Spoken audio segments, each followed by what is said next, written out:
Again. You are. We will repeat again. You are. You are. You are Mohammed Saeed. Yes, doctor. I am Mohammed Saeed. How old are you? 25 years old. Where are you from? From Yemen. Are you married? Yes. How many offspring do you have? 3 offspring. The biggest one 40 and the youngest one about 30 years. Are you smoker? No. Cat sugar? No. Alcohol drinker? No. Are you left or right handed? Right. Okay. Can you tell me the history of chief complaint that bring you in? Yes, doctor. Business. Tell me more about this term. What do you mean by business? I don't know, doctor, but sensation like some painting, some like painting. Is it like unsteadiness? No, yes, some like this. Is it? Did you see everything surrounding you rotating? No. Okay. Tell me about the onset of the business. Is it acute or chronic? Onset, I think, doctor, before 2 weeks. Gradually onset. Yes. And the course is what? Is it stationary? Is it increasing or decreasing by times? No, before 2 weeks or intermittent. Before 2 weeks, my condition was intermittent every 2 days. But before 1 week, it started more progressive to become every day. Okay. Yes. Tell me about the frequency of the business. How many times it occurs?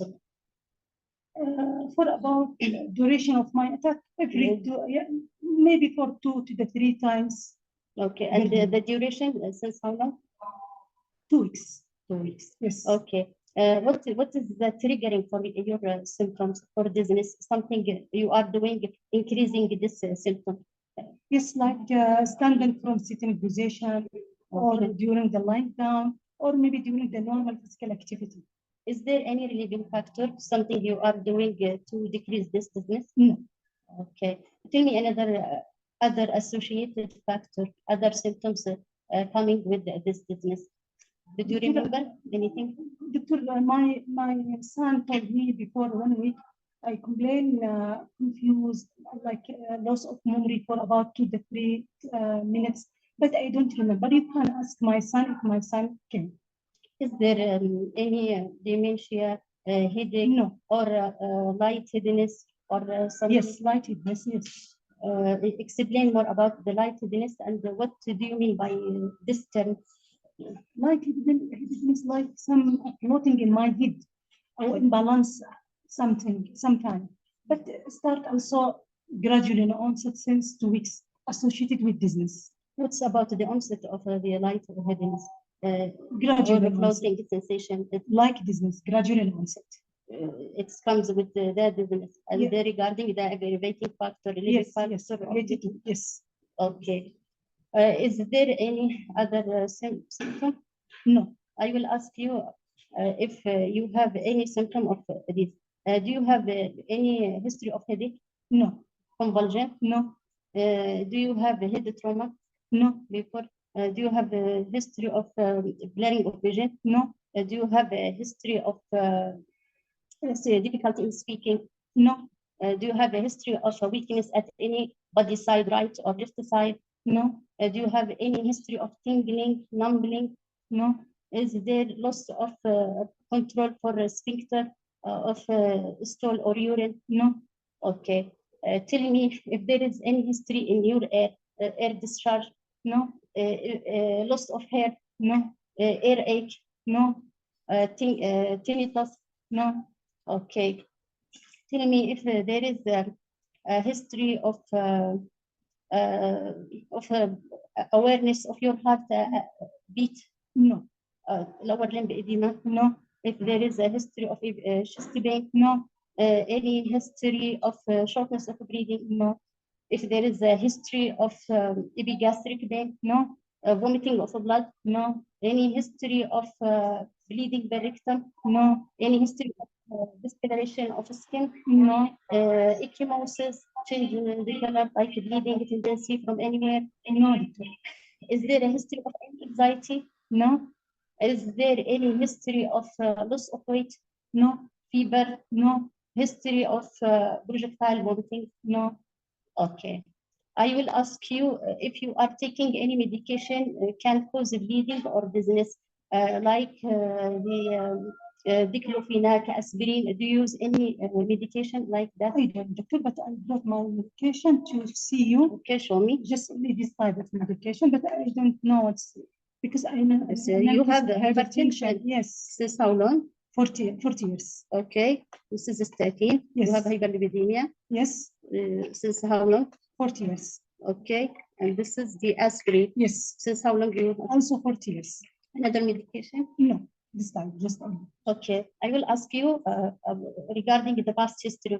If you have any history of diabetes mellitus, No, any history of stroke? yes, doctor, before 20 years, I admitted to hospital with history of a left side weakness, some of dysarthria, and admitted for about 48 hours and improved. But I didn't remember what's my final diagnosis, but you can also ask my son, if my son can. Do you have a history of head trauma? No, Okay. Your son came with you? no, Okay, we'll ask you later on. Do you have any history of same present history of the ship complaint like dizziness, like headiness or confusion before? no, Do you have any history of ischemic heart disease? No. Or valvular heart disease? no, Do you have any past history of air problem? no, Do you have any history of neurological problems no, like Stroke, convulsions just or epilepsy no, or psychological problems? no. Do you have any past history of surgical intervention? Yes, breastectomy, yes. Okay. Regarding your family history, I'll ask you if your family member has any of the following complaint. Any family member has any history of same attack of disease No, or okay. Any history of hypertension, diabetes, or stroke in your family? no, Any members have the problems? no. Okay. Regarding the medication, what are the types of medication other than this medication? No, Do you change your medication last time? no. Okay. Before 40 years. Do you have any allergy history? No, Do you have the diet regarding what's about your diet? Are you concentrating on the dietary diet only or multiple yes, different? yes. Regarding your case, did you sought any medical advice to resolve hospitalization regarding the diagnosis of the first time? I want to ask you, what about your daily activity, your life? Is it changed or is it affected? How much? Doctor, I cannot do daily physical activity because I complain. I headaches. Okay.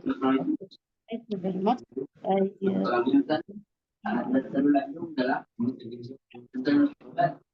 Like, we'll start with the physical examination.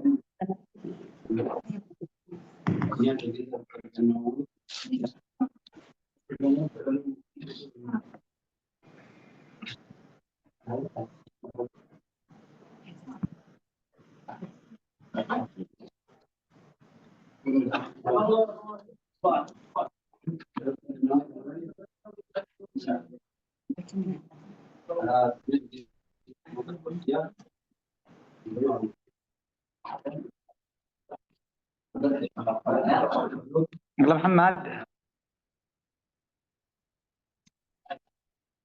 محمد Please, before you يلا start, عندك حبر معنا 500 ورقة.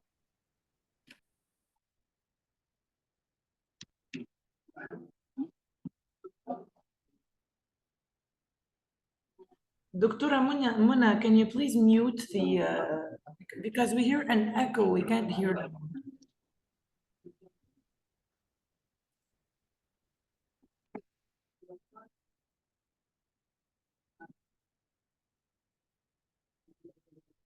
دكتورة منى؟ لا مش دكتورة منى.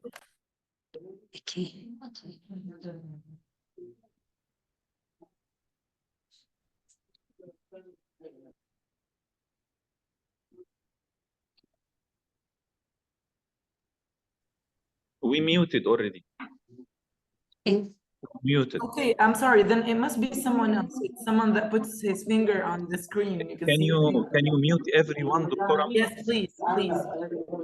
Dr. Mona, can you mute everyone? You can. I can do. Can mute everyone. Admins. Sorry, we are not the admins. We can see. Slide. ظهرت مش من هنا مش من هنا يا دكتور بالصوت. طب شيرينج من جديد.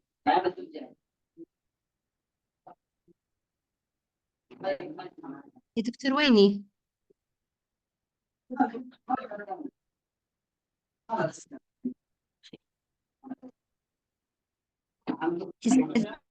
Is it clear for you? We can see your presentation. You can start. Okay. You can start your presentation now. Okay. There's a horrible echo. We can't hear. There's someone that didn't mute their microphone. We can't hear anything. So it's all are mute. Yeah, now it's okay. Now it's okay. I guess someone. For everyone, can you please mute your speakers? Only the one who's presenting. Okay. All Okay. Sound problems. Can you please all mute? Okay. Please, the person who has his phone looking at the ceiling, you're looking at the ceiling. It's the person that hasn't muted yet. Can everyone please mute their mic except for those presenting the case? Everybody else, please mute your mic. Everyone.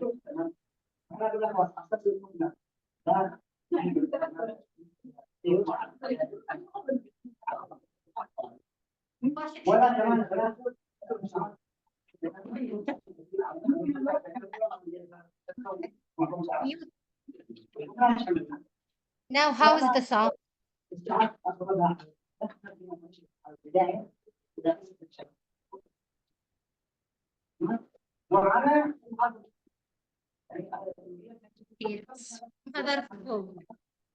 كملنا.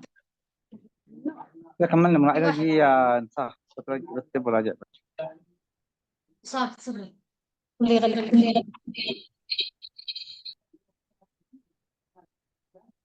نحط الحمام ما مش فاتح مفتوح.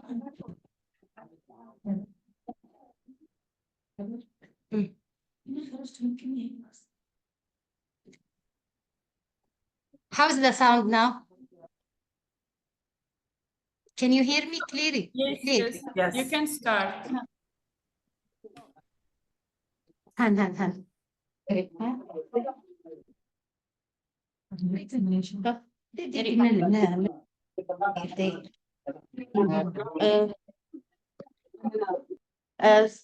Regarding the history of this patient, 75 years old gentleman was not a smoker, presented with the frequent spells of dizziness over the past 2 weeks. The patient felt lightheaded when he stopped up from the sitting or lying down position. Fortunately, he had never fallen down or faint because he used a walking aid. There was no history of breathlessness, chest pain, or palpitation. The patient was hypertensive for over 40 years. and used his medication regularly, aspirin, lisinopril, and atorvastatin. There was no past history of ischemic heart disease or paralytic stroke. He was hospitalized for prostate surgery 5 years back. His family members had also noticed recent mental confusion and lapses in his memory. The patient was, regarding his physical examination, was conscious and cooperative, but somewhat confused using walking support. During the dizziness attack, pulse rate was 47 to 53 beats per minute, was good in volume. Blood pressure was 160 over 82 in the supine position and 150 over 74 while standing. Oxygen saturation was 97 on the room air. The GVB was not raised, and there was no beating edema over the ankles. Heart normal first and allowed A2 without audible S3 or S4. Chest vesicular breathing without any crepitation. Abdomen was normal. Neurological examination revealed normal cranial nerves, intact sensory and motor system. Otoscopic examination was normal. This is the ECG of the patient. We can't see the ECG. It's not, we can't see the ECG. There is a Not sinus spread. scrolling. What? We cannot hear you. What? When you're scrolling, we don't see the scrolling. So we're still seeing the first link that you put. There is no ECG in your screen. No, we cannot see. What we can see only the thumbnails of the slides and the big slide of physical examination. Maybe you are using the presenter view. No, it's okay.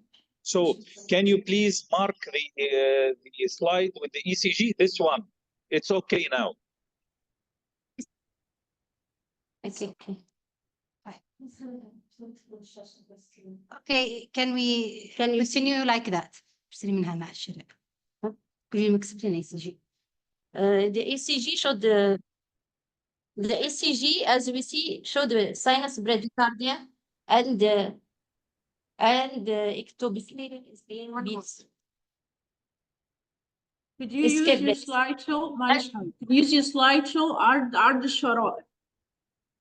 Can you put it on? You're muted. What? Can you use عرض الشرائح? Slideshow. Slideshow. عرض الشرائح. Yes, when it's slideshow, you said it was fixed. Now it's moving. Okay, go on. Now it's clear, huh? This meeting is being recorded. It's scrolling. لا خلاص يلا خلاص مش explain this. Now you can proceed now. ECG showed sinus bradycardia with the escape rhythm. Regarding the echo, which was done for the patient, it revealed a mild concentric left ventricular hypertrophy with ejection fraction about 52%. No regional wall motion abnormalities. And the CT scan of the head showed periventricular lacunar infarction and the changes of diffuse cerebral atrophy.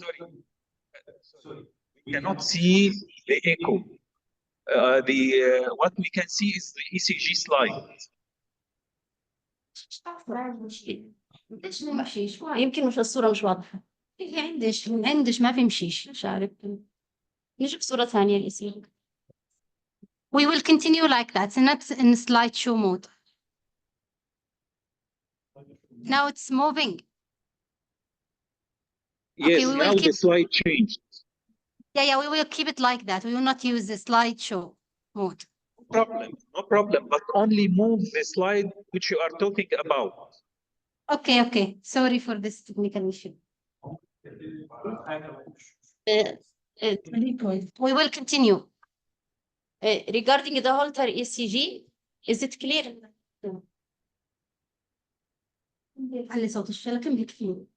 This is the photo of the Holter ECG, which showed pulses and escape rhythm with the sinus bradycardia.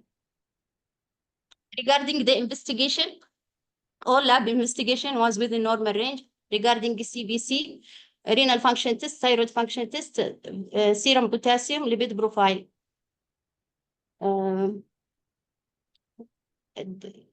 What's about the differential diagnosis of this case? He could be the patient old age, has a cerebrovascular accident, prior myocardial infarction, dizziness, and syncope in elderly, could be explained by electrolyte imbalance or hypoglycemia, orthostatic hypotension due to autonomic failure or vertebrobasilar insufficiency. What else?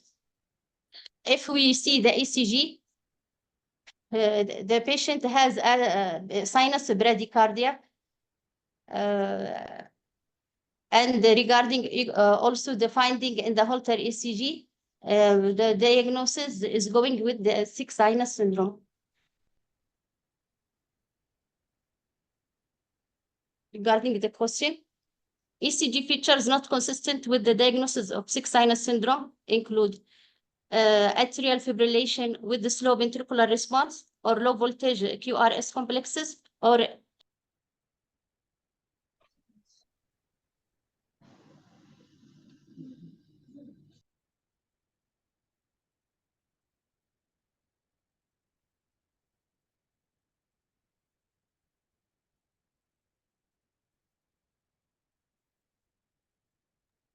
We can't see your slideshow anymore. Dr. Hisham, are you still with us? Yes, we are with you, but we lost the presentation screen. Okay, I will re-share again. Okay, we are waiting for you. Join.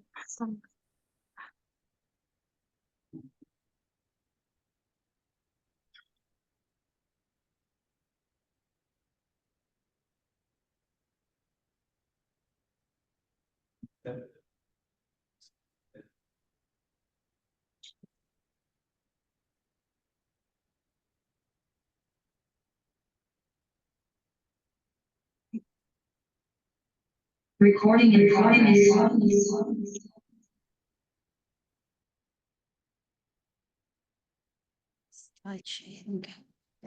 شو المشكلة؟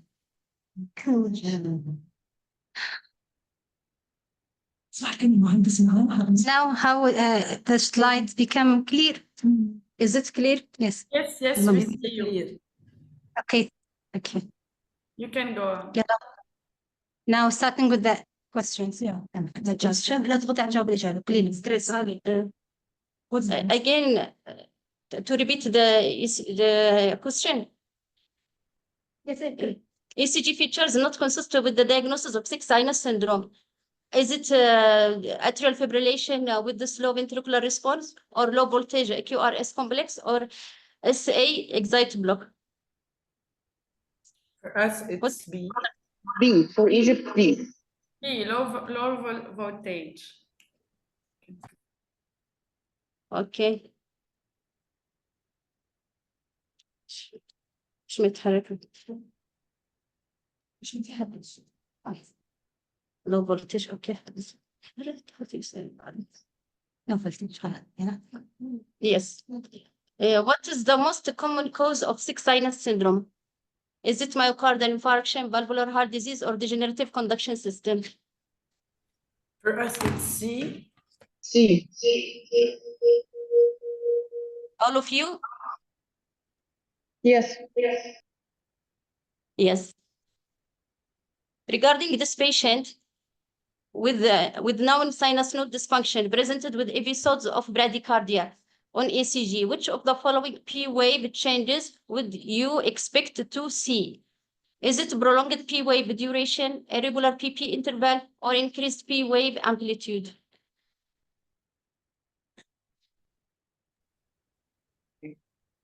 B. B. B, irregular PP interval. Yes.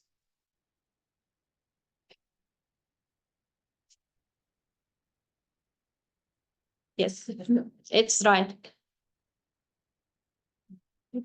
What's the main Characteristic of tachybrady syndrome. Is it alternating episode of tachycardia, fast heart rate, and bradycardia, slow heart rate, or simultaneous tachycardia and bradycardia at the same time, or ventricular fibrillation followed by complete heart block?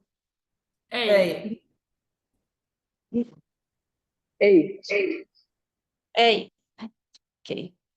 It is right. Yes. A patient with sick sinus syndrome presents with the recurrent episode of symptomatic bradycardia. Which of the following is the most appropriate management? Is it a permanent pacemaker implantation, anti-arrhythmic drug therapy, or cardiac ablation?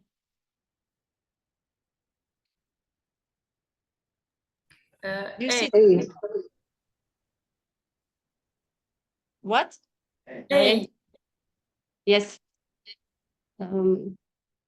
This is the guideline regarding the implementation of the permanent pacemaker in symptomatic patient. It is a class 1.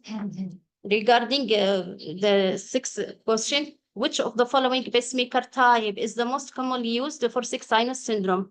Is it a single chamber ventricular pacemaker, dual chamber pacemaker, or biventricular pacemaker? Dual chamber. B. Dual chamber. B with asservicement. B. It's true. And this is the guideline for the implementation of the dual chamber pacemaker. It is class 1 in the sick sinus syndrome.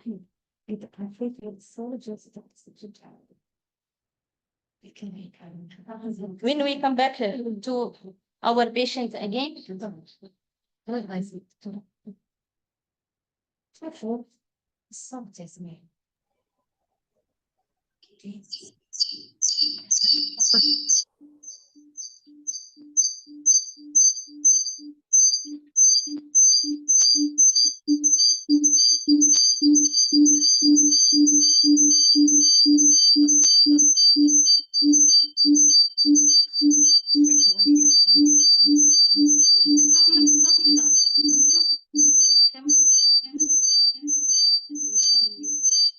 Now, okay, let's start. Mr. Mohammed, how are you? I am tired, doctor. Okay, I appreciate your patience. Anyone that told you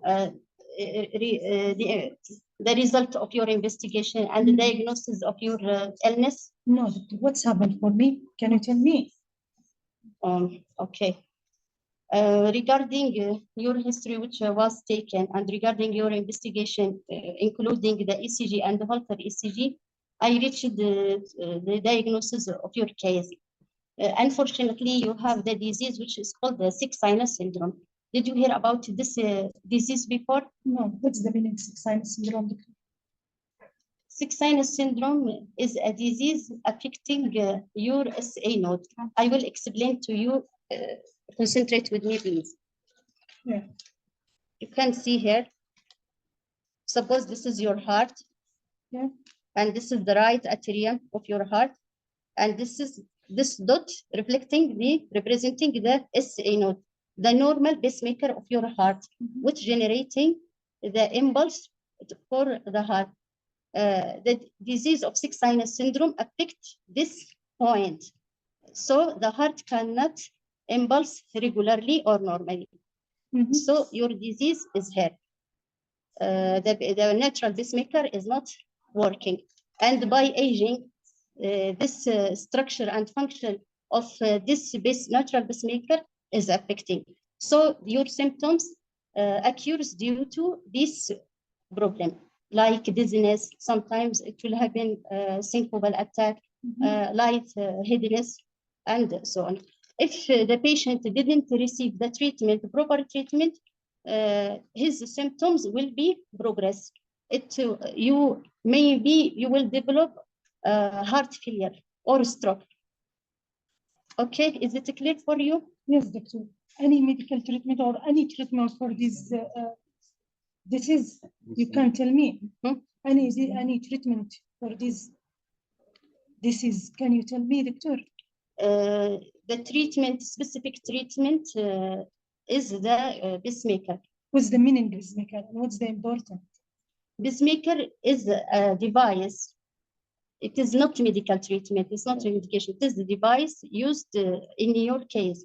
It is a battery provided, implanted in your chest with a small incision, and it's provided by battery with a long life expectancy, about 5 to 12 years could be.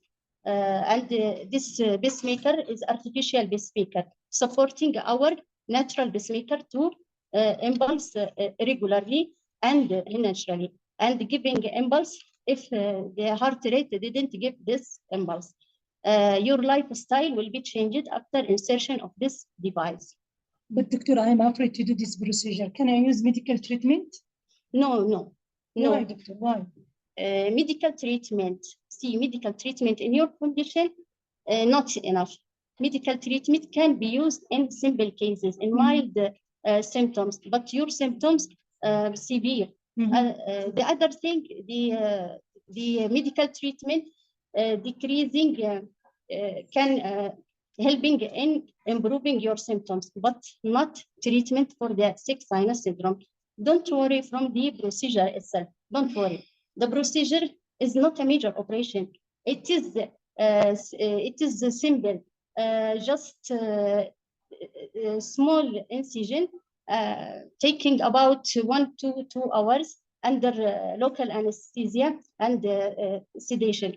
The next day you can discharge and you can return your lifestyle gradually, and you will see the difference between insertion this pacemaker and after the insertion.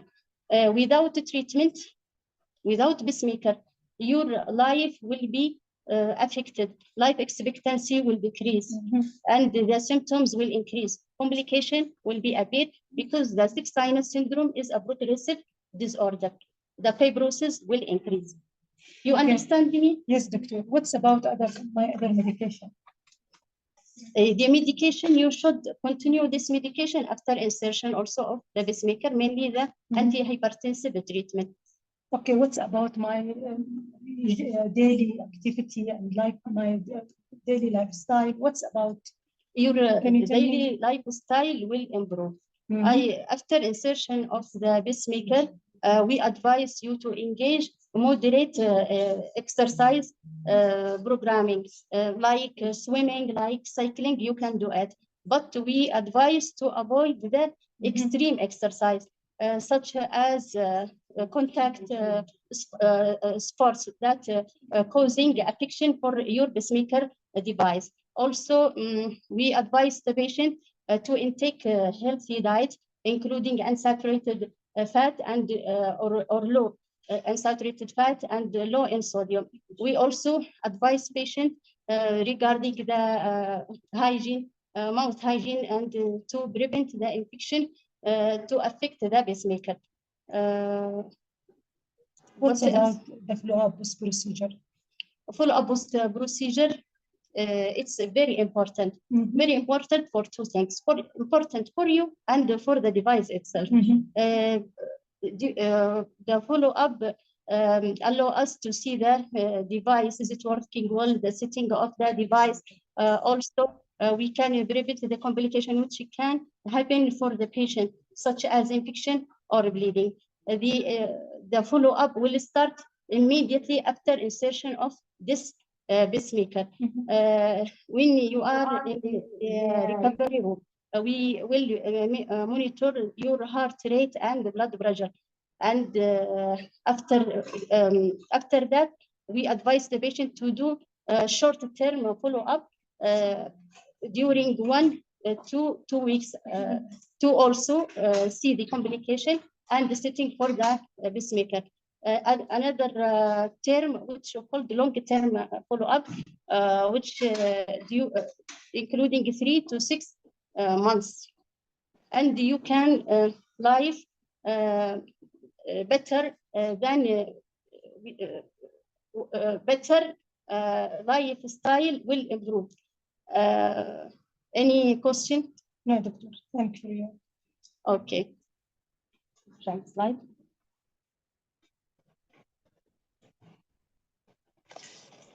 The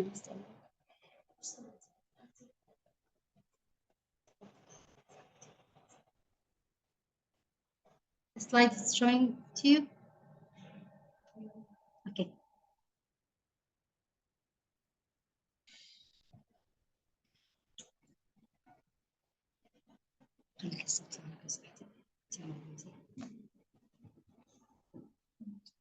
هذا قدود.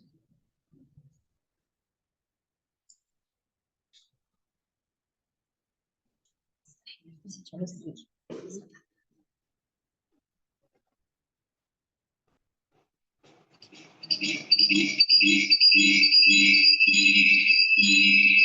I just comment? Can you hear me? Can you hear me?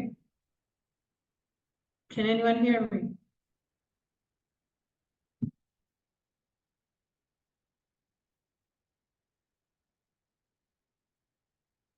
Can you hear me? Can you hear me? All right, I need to comment on something for the counseling. Are you going to use anticoagulants?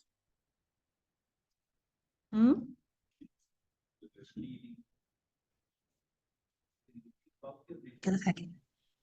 We advise to use anticoagulation in patients with atrial fibrillation, not in this patient who has bradycardia only. Okay. Did you discuss the infection on the wire? What? The symptoms. Which symptoms would get her to go back to you? Would make her come back to the doctor? The symptoms of complications. Can you cover that? If there is fever, bleeding, or bulging of the. Did you tell her that? Did you tell her? No. Yes. Want to come back to you for? Did you or didn't you? I told the patient to do the regular follow-up, long term and short term. Right, but what symptoms? First follow-up What will symptoms be are important for her to come back to you? What symptoms should she come back for? The bleeding, fever, Tell her. bulging, any mass below, palpitation also. I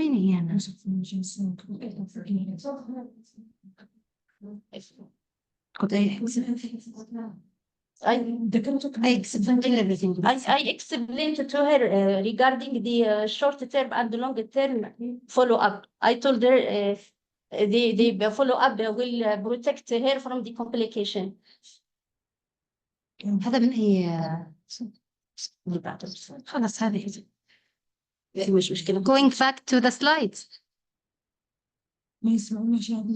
Hello. ما يسمعوش. هلو. عندكم الصوت واضح. دكتورة منى.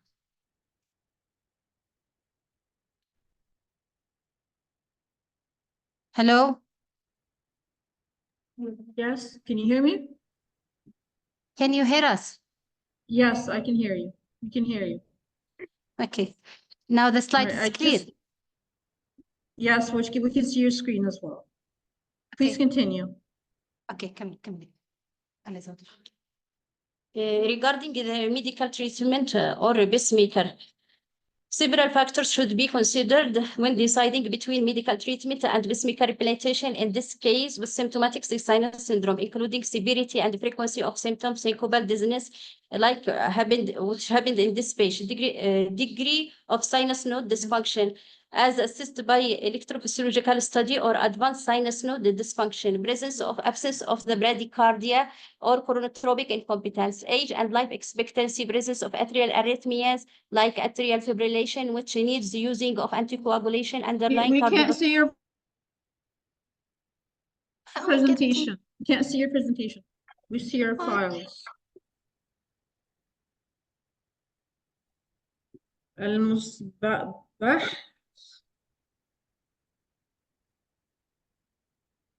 Your camera's up.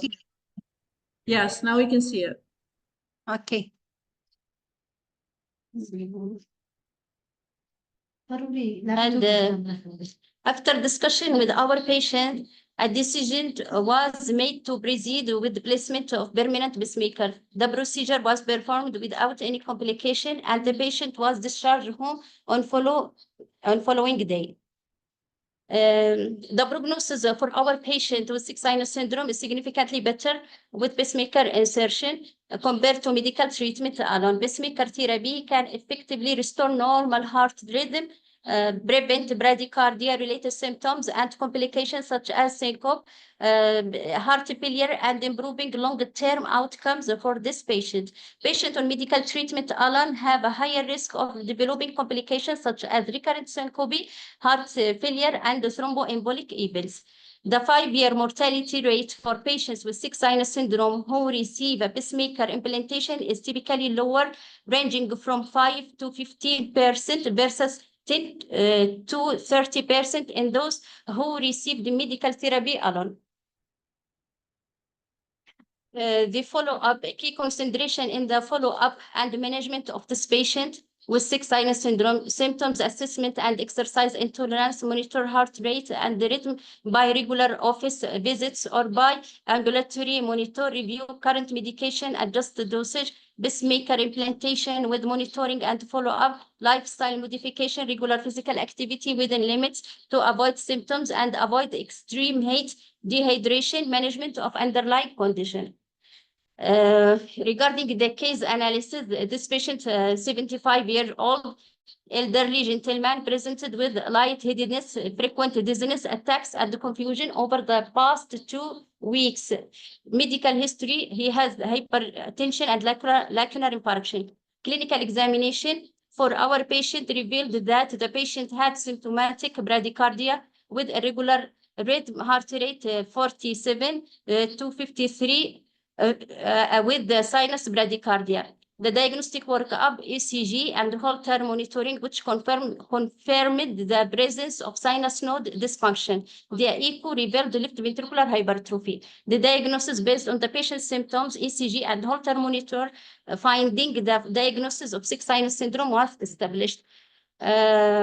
Regarding the comorbidities, hypertension, which needed careful management to prevent complication, medical review revealed the aspirin, statin, and the AC inhibitors, which adjusted permanent dual chamber pacemaker implantation was the definitive form of the treatment, particularly if the symptoms are severe and disabling as found in our patient. Lifestyle modification and follow-up, low sodium diet, regular moderate intensity exercise was advised, and regular follow-up with cardiologist was arranged. After the pacemaker implantation, the patient's symptoms significantly improved, and he reported a better quality of life. The patient was scheduled for follow-up appointment in 4 weeks to assess the pacemaker function. The outcome, the patient has been regularly followed up, and the pacemaker has been functioning well, effectively managing his sick sinus syndrome. He has not experienced any further episode or syncope or severe bradycardia. Sick sinus syndrome is a complex disorder that can lead to significant symptoms and complications. Early diagnosis and appropriate management, often with pacemaker implantation, are essential to improve the patient's quality of life. To take home message, sinus node dysfunction is most often related to age-dependent progressive fibrosis of the sinus nodes tissue and surrounding atrial myocardium, leading to abnormalities of the sinus node and arterial impulse formation and propagation, and will therefore result in various bradycardia or pulse-related syndrome. In sinus node dysfunction, there is no established minimum heart rate or pulse duration, where permanent pacing is recommended. Establishing a temporal correlation between symptoms and bradycardia is important when determining whether permanent pacemaker is needed. Symptoms such as dizziness, shortness of breathing, and fainting only occur when the heart is beating irregularly. Most people with symptoms need to have procedure to implant a device to maintain a regular heartbeat. Pacemaker and the type of pacemaker you need depends on the type of irregular heart rhythm. regard the follow-up and monitoring are essential to ensure the pacemaker is functioning properly and the patient symptoms are well controlled. Thank you.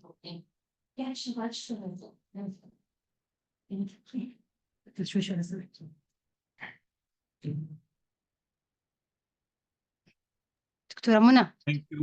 Thank you very much for the Yemen team.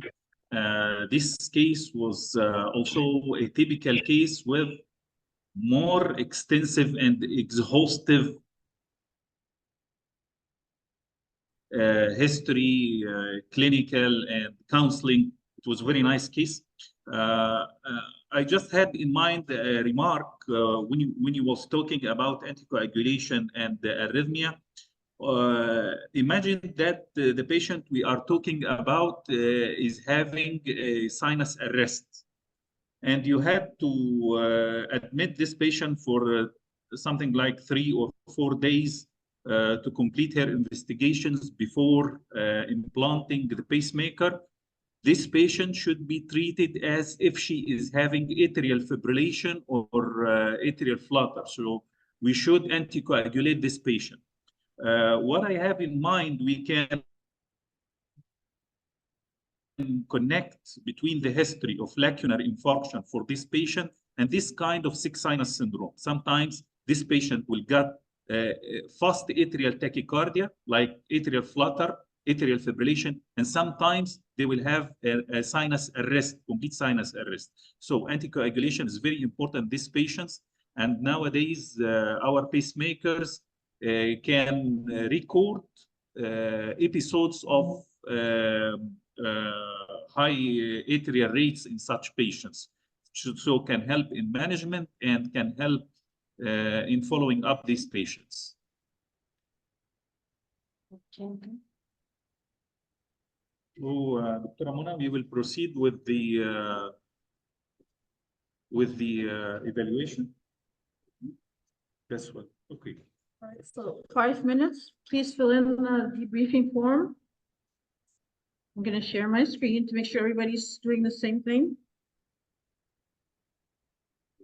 Medical terms, as if the patient and doctors are both consultant cardiologists. So we need to make the play more to the language of the layman. Okay, this is one remark.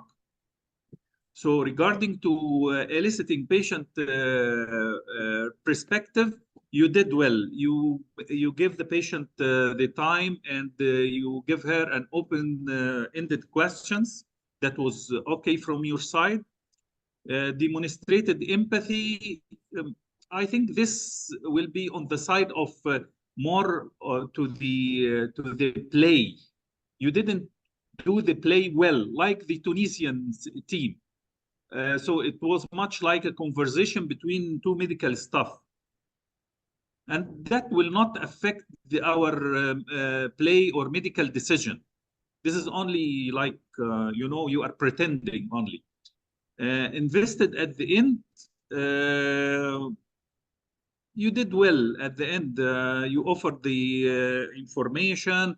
I have also the same comment of Dr. Amona. She told you that also the Tunisian team didn't tackle this. What about the complications of the pacemaker immediately after insertion? You need to emphasize on this. About the personal history, past history, and family history, you asked about everything twice, extensively. So that was a strong point from your side. Also, history of present illness, risk factors, other body system, you asked about everything. Local cardiac examination, I think wasn't done like with the Tunisian team. Investigations, you reviewed the investigations, but actually we didn't see pictures or something like this on your presentation, especially for the echo. Differential diagnosis, you did well with the differential diagnosis. Treatment was extensive, and you showed us what we asked from our trainees. ask your patient to bring his medications with him, and don't rely on the patient telling you what medication he's taking, because he's not a doctor and he may not retain the names of his medications. So the best thing to bring the medications with the patient. That was a good point. Also, the case analysis was, I think it was good and extensive. You didn't miss anything apart from the things I told you about. And actually, it was another very good presentation. There was some technical problems as usual, like we have here in our side. So that was not an issue for you, but the presentation was very good and your approach was very nice. And I liked your presentation, like I liked the Tunisian presentation too. Thank you very much. Thank you. Thank you. And the use of the cane, that was something interesting. That was a very good case. Cardiologist today. How many years old?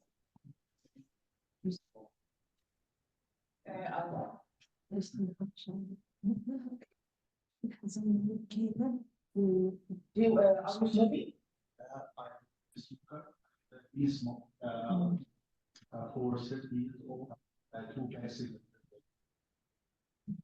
Are you drinking alcohol? No.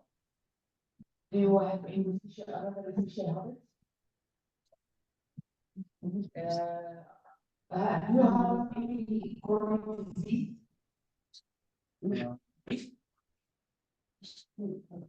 think maybe someone has been suffering from abdominal pain, and I visit the doctor and they advised me to do upper GI, and I underwent upper GI, and I have been diagnosed with severe gastritis, and I'm taking some of protein pump inhibitors. Okay, do you have hypertension or diabetes mellitus? No.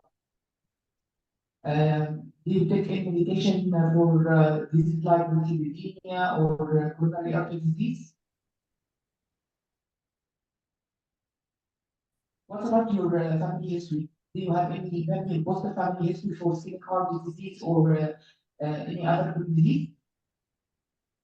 Did you bring any operation or surgical procedure rather than the upper endoscopy?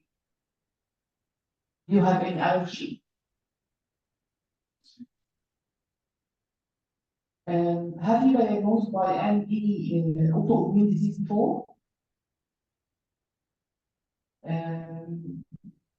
What is your current complaint that brings you to our clinic? I actually maybe days ago I have feels like dizziness, and I have experienced syncopal attack 2 times before. I fell on the floor and I injured my head. So I don't know what's happening. Like all of the day I feel I'm tired. I can't do my daily physical activities. I actually don't know what's happening.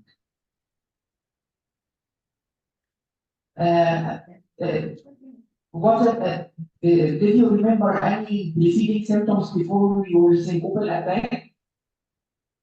Actually, I don't remember if I had the same symptom before, but the main issue is that I feel all of the day dizziness and tired. Sometimes I feel some chest pain. Is there any symptoms before the last 2 weeks, like shortness of chest pain with it works? No starting your new symptoms? I don't know if it is related to what happened to me or not. How long your syncopal attack have lost? If someone told you the duration that you lost your consciousness? I can't remember. I don't know if it takes sometimes maybe 5 to 10 minutes, and then it happened another time, but I actually can't remember how to. Have you regained your consciousness rapidly, or will take time to regain your consciousness? I actually regained my conscious fastly, but I don't remember what happened. Do you take any medication? I take just medication that the doctor had prescribed to me for the gastritis. We will do an examination for you, for your blood pressure and your heart rate, and we will make an ECG for you, and then we discuss. Okay.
Good afternoon, everyone.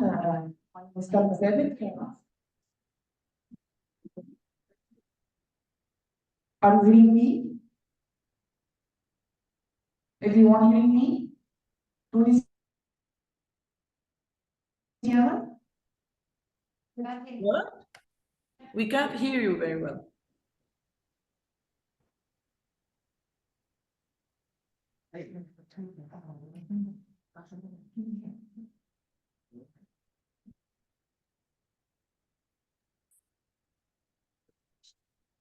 Can you hear me? Can you hear me now?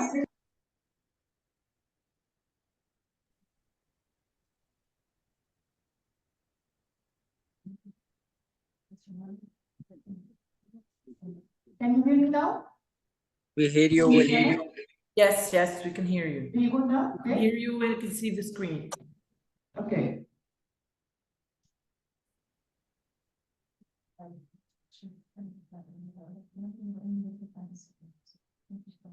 We will talk today about the case of a male patient, Egyptian male patient, 72 years old. He is he has history of heavy cigarette smoking, not be diabetic or hypertensive or have ischemic heart disease before. He has informed us that he had severe episodes of pediatric pain 10 years ago, and he underwent upper endoscopy, which done and revealing severe gastritis, and he was prescribed since then an oral pump inhibitors. No other medical history, family history, or surgical history of medical importance.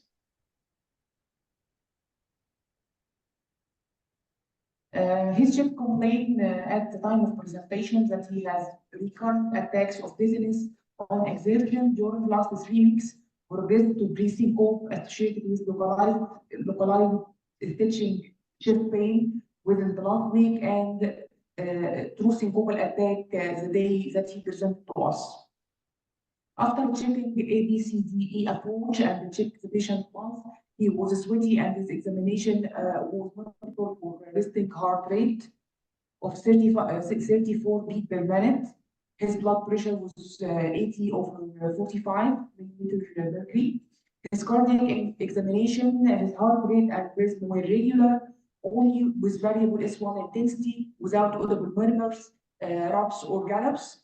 The remainder of the physical examination was unremarkable. Our first question is the easy one, but to open to start to think. What is the predicted abnormality of the venous waveform in our patient with bradycardia? Prominent A wave, canon A wave, rapid Y descent.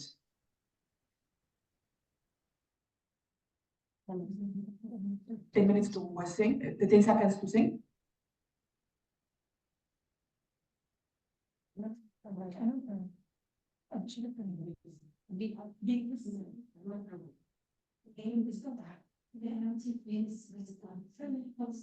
Can you give your answer? Yaman? B. What? ايش كانت الحالة مدري كانون Canon. B. Tunis? We're not quite sure, but Same thing. Tunis answer? نقول لك مشينا. Tunis also B? The answer is canon A wave. Occasional canon A waves.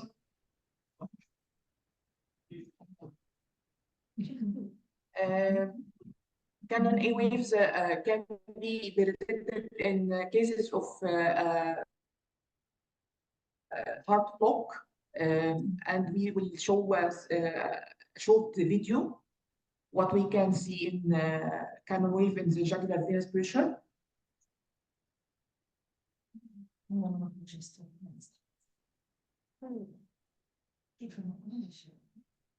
ECG, it's caused by the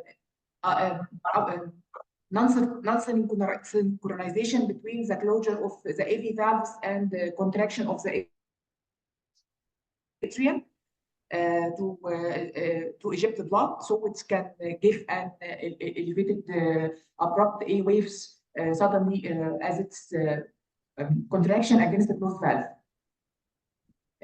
We have this.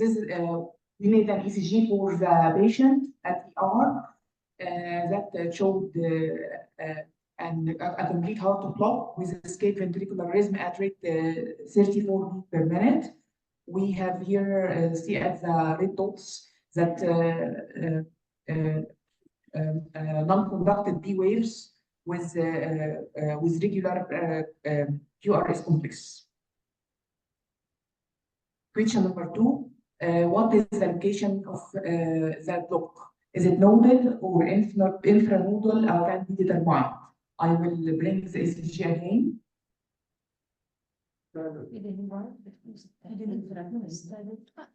Have you seen ECG good? Tell me to the question. B. Yaman is B. Okay. A. Final answer from Yaman is A. Okay. What about Tunis? we're actually For me, we're it's actually C, and for her, for me, it's B. I'm not sure because the QRS complexes are not really wide to say that it's a ventricular escape rhythm, but it's clearly an unreliable escape rhythm. You have two morphologies, so I'm not sure if it's infranodal or if we can't determine it. I agree with you. I think we have a narrow QRS for escape QRS, but we have two morphology. That's why maybe it's ventricular escape. We're not sure that is a nodal block or infranodal block. So maybe we can't determine it. So it's C for Tunisian. Okay. Determined, I think. I was choosing when I was preparing the question as I was put the answer as a model because of the complex with not an EBS specialist. So I was get a comparison between the nodal and the infranodal and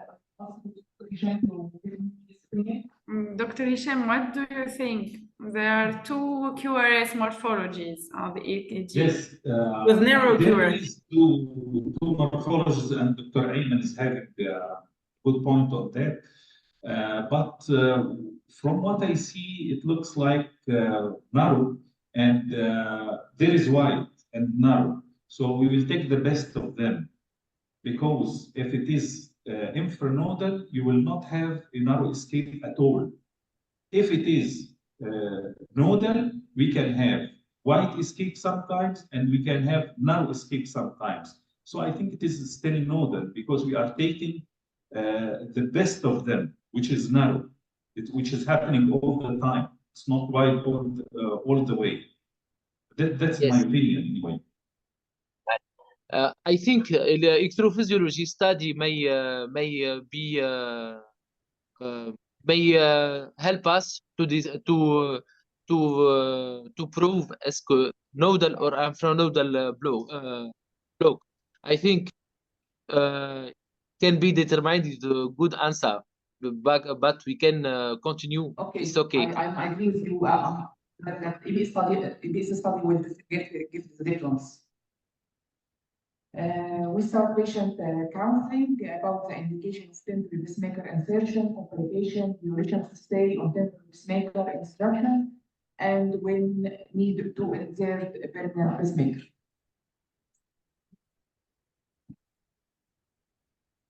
مش كمان ليش ما المفروض عمل اسسمنت لا ما تفرش. So, Mr. Ahmed, I have so ECG and your private science. Your heart rate was very slow and 164, and your blood pressure was a little bit decreased on the time. So the ECG had showed low heart rate with some sort of block. Do you understand the need of some non-conductive heart rate? Abnormal heart beats and not conducted to the ventricles, so it can affect your circulation and make your blood pressure look at the low side and give symptoms of being dizzy and causing vocal attack. Do you understand what I have explained? For what do you mean by heart is slow? Your heart have contractions to give you the strength to walk and stay alive. Okay, these contractions are came from your some points at your heart that generate electricity to make your heart beats. Okay, some points with time and with aging or some drugs or some diseases can affect this generating points or these conduction points. Okay, so you have an abnormality at your conduction point at some area called AV node. It's an area between the atrium and ventricle, your heart, inside your heart, that stop the impulses to go to your ventricles and give you the contractions to give you good blood pressure to stay good and weak. Okay. So we need to investigate if there is any correctable cause or reversible cause that can be moved for you until the result of the investigation that we will do for you. We need to put a temporary pacemaker. It is a device used for a temporary period to decide the final treatment to you. Okay, the device is used through a puncture, will be done at your some veins at your body, at your thigh or at your neck, according to the plastic preparation at the cath lab. Okay, and we will introduce a wire. It not be painful. You will take a local anesthesia period, and you will be conscious. Okay, and you stay on this temporary pacemaker that is connected. This wire will be connected to a battery that generates impulses to you to keep your circulation working well until we find if there is a predictable cause or transient cause or if it will be a permanent condition for you and you will need to be shifted to another permanent device to can go and live with it. Okay. Do you want to ask anything about this temporary device or this procedure? And one thing about for how many days it will be this device in my body. The choice of being to be placed from my legs or my from the veins in my neck, according to what? It's for at least 24 to 48 hours, okay, to find the result of your lab test and echocardiography or found incorrectable cause, the primary different, maybe extended if there is anomaly collapse, okay. It's better to do for the access for the interventionist from your femoral axis, but it's very difficult sometimes for you to stay with your leg not kinked at all, till as affect the stability for the device. But if no problem for the at your neck and veins and no source of infection at your neck, and the devices can be stabilized on your shoulder or your arm, we will try to put it from your neck. Okay, and if we say that you will stay at a hospital for this period, can go home with this device and don't move or do any vigorous movement as it affects your stability. Okay. Do you want to ask about any ingredients? No, I just wanted to go forward with the procedure as fast as we can because I really felt like I'm not good. Okay.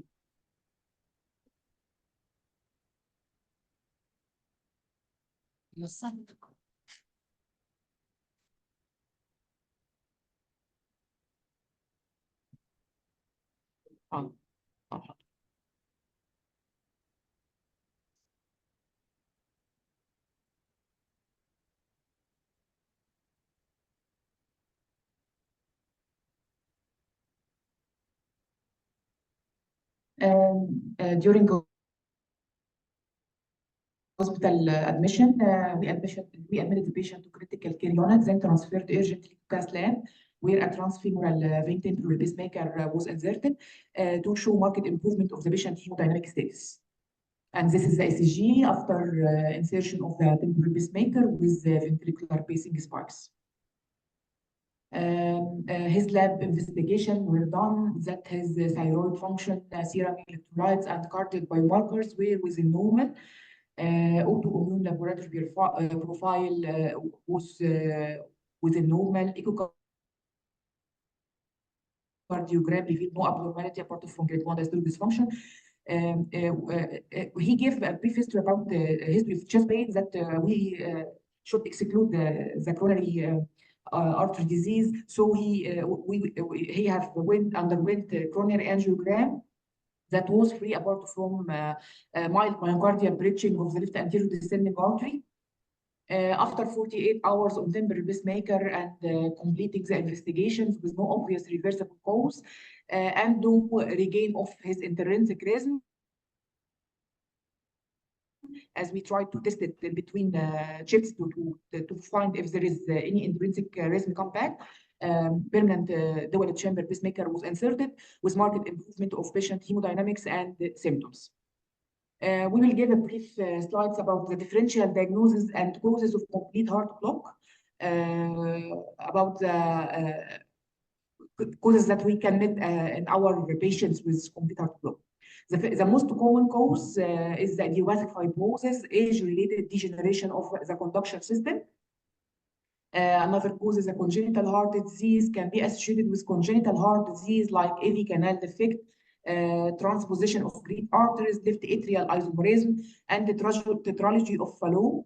Sometimes maternal viral infection is another cause of congenital AV block in offsprings.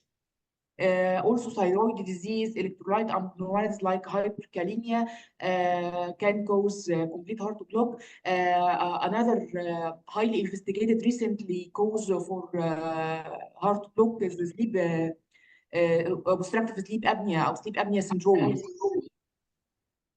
Do you hear me well? Yes, yes. Hey guys, do you hear me well? Yes. Okay. We will continue the differential diagnosis.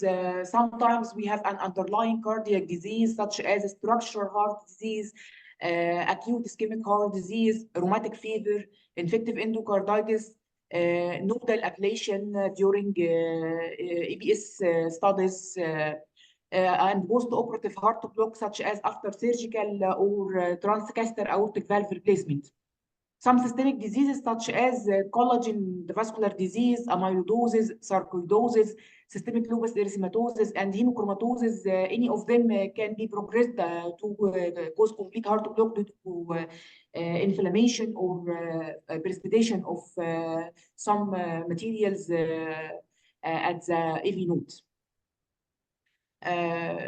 Drugs associated with third-degree AV block include all antiarrhythmic drugs from all classes: the digoxin, sedative and hypnotics, adenosine, donepezil, and lithium. They are used for psychotic patients, and we have seen before a patient come with complete heart block, he was on donepezil. Infectious diseases like Lyme disease, the Chagas disease, toxoplasmosis and diphtheria, they have some worldwide distribution and endemic areas. We don't have here in Egypt Lyme or Chagas, but we have seen patients come from abroad. Also, higher vagal tones can cause AV block, especially in young individuals. The vagally mediated AV block usually is nodal in origin, and it is benign and rarely requires pacemaker implantation. Also, some atrial cardiomyopathies and muscular dystrophies like myotonic dystrophy type 1 and Emery-Dreifuss muscular dystrophy and lamine ACG mutation, including limb-girdle affection, they causing complete heart block. We will come to the next question, question 3. What is the most common cause of the heart block? Congenital, infectious, and autoimmune or idiopathic fibrosis? I think we have said the answer in the past slides. Yes. By idiopathic fibrosis, we mean the degenerative causes. Okay. Just age. Okay. So answer is idiopathic fibrosis, like aging process. This is a slide from a study have been went at I think Korea or China. They have classified the causes of heart block, and they make it 4 categories: advanced AV block with LV structural and functional change, and advanced AV block with normal LV function, and mild AV block with LV structural and mild AV block with normal LV. Most of 3 categories A, B, and D were unknown etiology. Around 40% they have no obvious cause. Only the mild AV block with LV structural function were predominantly for non-ischemic cardiomyopathy. Final diagnosis and management for our case. This is a case of a symptomatic unstable complete nodal heart block in which permanent pacemaker was indicated. Patient counseling before discharge after we have implanted the permanent pacemaker. We have counseled him about the follow-up and the programming and the battery change, medications and antibiotic prophylaxis, his sick leave, and when to come back to his usual life, diet and lifestyle modification, including smoke cessation, what type of sport he should practice. When important notice patients usually ask about it, when to start to drive and when he can travel abroad or can go to like a picnic or something like this, and how can he expose to MRI imaging. Next question, question 4. When to start driving post permanent pacemaker insertion according to NHS recommendation? After 1 week? A week. Patients are usually very, very shy to ask about the sexual life, which is very, very important because they always ask it very, very shy. Okay. I will correct the slides and make edit vocabs. When to start driving post permanent pacemaker insertion according to NHS recommendation? After 1 week, after 24 hours, after 2 weeks? 1 week, I think. Tunis? 1 week. Okay, Yaman? 1 week, after 1 week. Okay, it's right. After 1 week, he can start to drive. And when to start to play sports, post permanent pacemaker insertion, also according to NHS recommendation? 2 weeks, 4 to 6 weeks, 6 months. 4 to 6 weeks for Tunisian. Okay, and Yemen?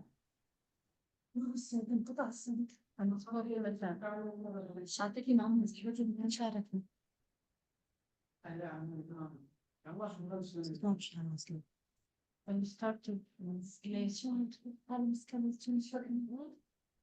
قلت حضرتك مستحيل المخلوقات تجون. What about Yemen? Start to play sports, pacemaker insertion according to B. Okay, the answer is B. 4 to 6 weeks with advice to the patient to avoid vigorous exercise, moderate intensity sports. Okay. What is the definition? The last question is what is the definition of pacemaker syndrome? A, is it a progressive worsening of symptoms, especially heart failure, after single chamber ventricular pacing? B, progressive worsening of symptoms, especially heart failure, after dual chamber ventricular pacing. C, pacemaker malfunction due to the patient repeated twisting of the pacemaker pulse generator, which cause painless lead dislodgement. What's your answer? A. The correct answer is A for Tunisian. What about your name? Yemen? Yemen, I can't hear you. Hello? Hello? Yemen?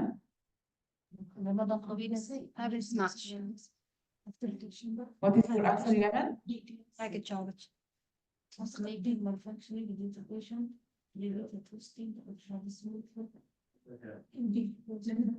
مع الدول ولا مع السنجل؟ مع السنجل.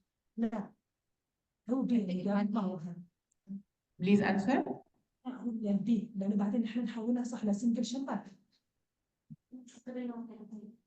I will proceed for the answer for time, for the taking of time. Answer is A. لا طلعت مع Progressive worsening of symptoms, especially heart failure after single chamber ventricular pacing, and so double chamber ventricular pacing for the ventricular atrioventricular synchronization. This is our reference. Thank you.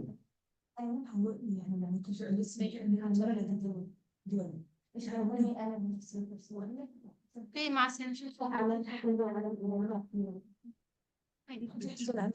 في على المايك بس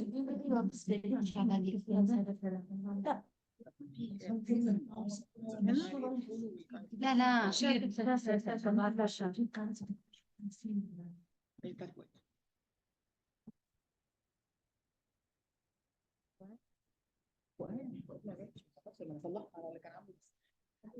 We will talk now about our case analysis. It was done by our colleague, Dr. Fuad, but he apologized to continue the session, so I will present it.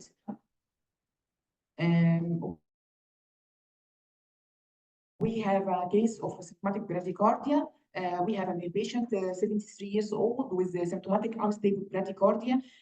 He was of free medical history, only heavy smoker, and presented with hemodynamic instability, and admitted to CCU and investigated probably and managed with temporary pacemaker. These are classic symptoms of bradycardia. It's start from lightheadedness or dizziness, especially with exertion, easy fatigability, syncope, fainting or near syncope, dyspnea, what is described by the patient as shortness of breath, chest pain or discomfort, and sometimes confusion. This is the algorithm of American Heart Association management of acute bradycardia. It is started by ECG assessment and hemodynamic stability, assess and treat the reversible cause. If moderate or severe symptoms, we will try to give the patient atropine. If no moderate or severe symptoms, we will evaluate and observe. With the severe symptoms, we try to give atropine and try to counter drug toxicity. If there is a history of drug toxicity, we will see which type. If calcium channel blocker, we can give IV calcium. If beta blocker, we can give glucagon. If it was digoxin toxicity, we can give anti-digoxin antibody. Sometimes if we don't have or no response calcium or glucagon, we can give high dose of insulin to reverse the toxicity. If symptoms improved, okay, it's good and well. If not, continue the symptoms and there is severe hemodynamic instability, we will go to the acute pacing algorithm. If no, we will check for MI with AV block. If yes, we can try to give aminophylline. If no, we can try beta agonists and then follow up. If the symptoms still continued, we will go acute pacing algorithm also. What is the next if no improvement with medical treatment? If hemodynamic instability despite medical therapy and the critically ill patient due to bradycardia, we will go to transcutaneous pacing. It's class 2B. If not critically ill, we will go to permanent pacemaker indicated and the capability of immediately if the center is immediately available.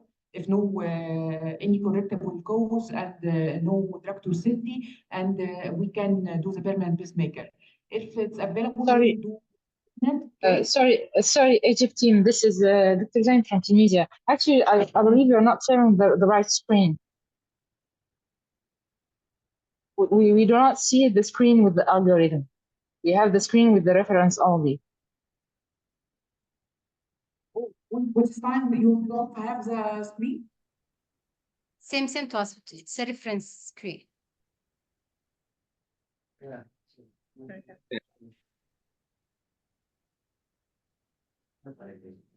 We are not sharing the right screen. Do you see the screen now? Yes. Algorithm for bradycardia? Yes, perfect. Perfect, thank you. You can carry on if you want. Okay, I will repeat the last slide. If the patient is hemodynamically unstable despite medical therapy and he is still critically ill due to bradycardia, we can go to transcutaneous pacing, or we can go to a permanent pacemaker if indicated and the center has the capability to immediately perform.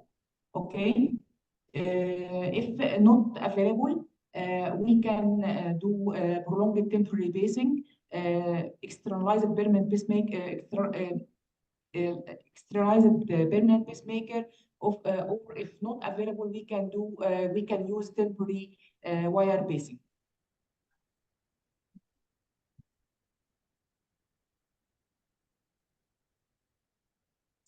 It is also the management algorithm. We have also have the ECC 2021 guidelines, the management of bradycardia overall MEV block. We can I can send this slide on the for the time secret time on the group. Okay. This is the guideline recommendation for patients who have second or third degree AV block, revealed AV nodal level with symptoms of hemodynamic compromisation. Atropine is responsible for improvement of AV conduction and increase ventricular rate and improve symptoms. This is class 2A. Another recommendations regarding isobutyrenol, dopamine, dobutamine, or epinephrine may be considered to improve AV conduction at the first presentation and to improve symptoms. Also, if the patient have a setting of acute MI, intravenous aminophylline may improve the AV conduction and increase the ventricular rate. Both are class 2B. Another recommendation for patients with transient or reversible causes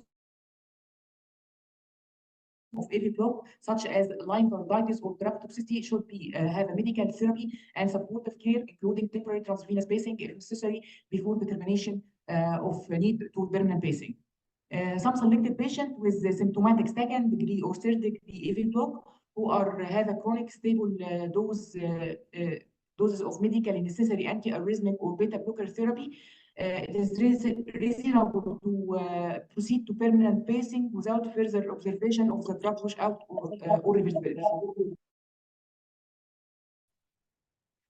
Also, patients with second degree or third degree AV block who have cardiac sarcoidosis, permanent pacing with additional defibrillator capability is needed and meaningful for if their survival is greater than 1 year expected, without waiting for irreversibility for the sarcoidosis case.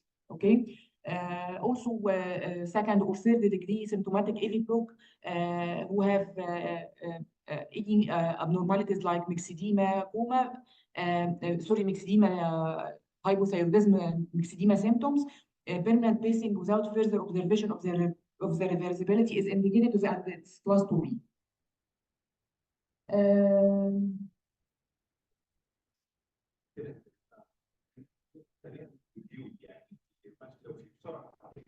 Okay, I will pause the guidelines, the slides for the time, and we will go to the take-home message. Be cautious with your history and physical examination to not miss bradycardic shock. Bradycardia can cause instability, especially progressive bradycardia, which is a sign of pre-arrest. Determine if symptoms are causing bradycardia like vasovagal, or if bradycardia is causing symptoms. Identify location of the problem, which will determine whether urgent pacing is required or not. Investigate and treat the cause. Thank you.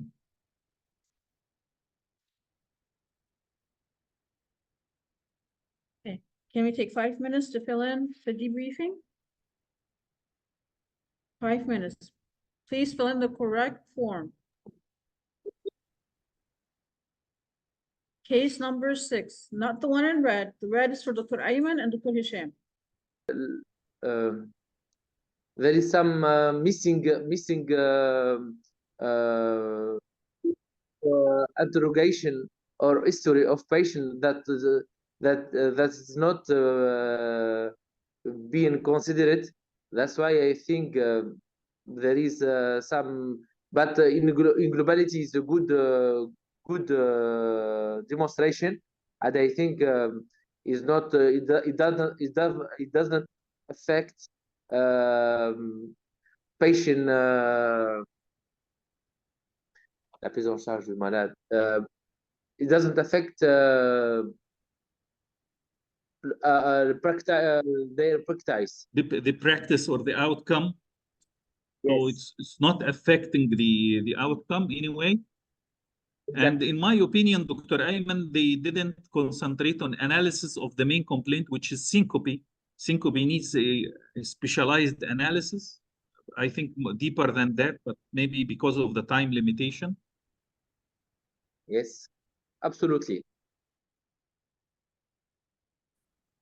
Okay, so we will go for the elicited patients' perspectives.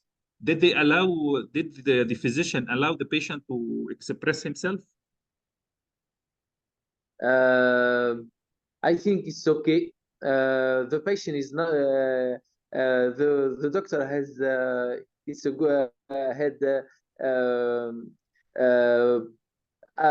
ask a good question, and he had she had done a good job. The patient is not very reactive, so I think that's why there is some missing some missing interaction between the patient and doctor is not enough. Yeah. Yes, Yes, okay. I also agree with you. There must be some interaction. I think the Yemeni team showed more interaction between the patient and the doctor. Also, did the doctor demonstrated empathy? so I think it's okay. Yeah, it's okay. It's okay for me. Invested in the end. So did they offer the enough information and explanation for the patient? Yeah, I think it's okay. Some Yes. answer, but it's okay. It's okay for me. Yeah. So you, about the personal history, you find it okay? Oui, yes. Yes, okay. Family and past history. Okay. She has the History. do. Okay. It was okay Yes. too. Yeah. Anyway, sufficient. Complaint, patient complaint. That needs more. I think the patient complained of chest pain, and that needs elaboration because at the end, the coronary angiography was done to the patient, and asking the patient in one sentence that is having chest pain and building on that, coronary angiography was done. I think it was not enough from the history point of view. Do you think so? Yes, yes. I absolutely yes. Yeah, okay. So history of present illness. It's okay for me. It was okay. Risk factors. Okay. Yeah, it was okay. Other body systems. Maybe there is enough time to do it. Yeah, yeah, yeah. If there is enough time, yeah, because in the Yemeni part they tackled this extensively. General examination. It's It was okay okay. for I think they give us one slide. Okay. Local examination. It's okay. I think, yeah, it's okay, acceptable. And in all three presentations, it wasn't sufficient anyway. Investigations. Also, I Yeah. agree with you. Yeah. Differential diagnosis. Absolutely. It's okay for me. I think, yeah, they did the most extensive differential diagnosis, 2 slides plus treatment.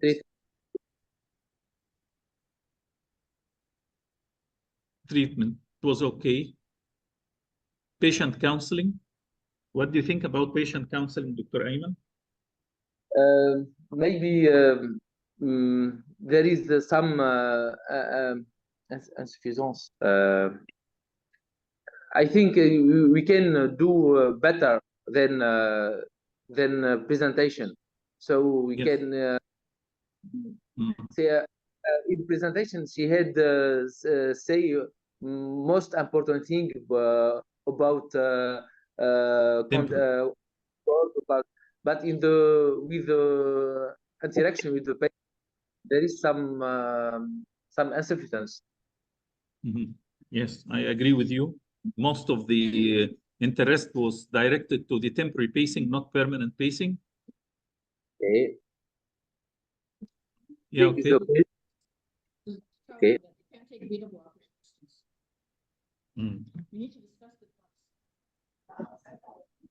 No, about the patient counseling. So what about case analysis? I think it's okay. It was We agree. okay.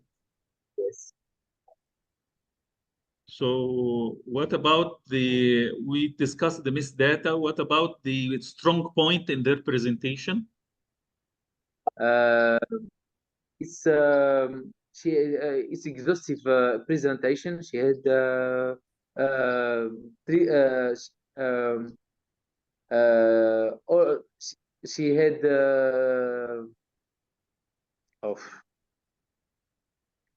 she had do a good job of Hisham.